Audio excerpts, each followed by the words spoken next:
Hey, welcome to my channel. My name is Claire and today I'm going to talk a little bit about the fact that Amazon have decided to remove images from their affiliate scheme. So I'm first going to give a little quote, and that is, "I believe in myself and my ability to succeed." If you don't know, Amazon have basically removed the ability to add images or images with text to your website. They've over time removed a lot of options like banners and all that sort of stuff, and by the end of December they said they're not going to be supporting that code anymore. So if you have a website already set up and with a lot of Amazon code across it, you might want to start looking at options to replace that code.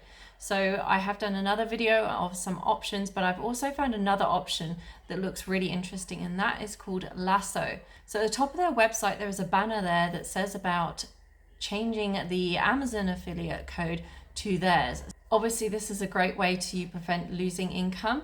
It does cost money each month, so obviously it depends if you are making money from your blog or website, whether you want to pay for it or not. But I think it's just a really good option to try out. And I personally haven't tried it myself, but my website's quite new, so I am using AFFI.AI, which I'll leave a link down below as well, so you can go check that out. If you found this video useful, please like and subscribe, as it will really help out my channel.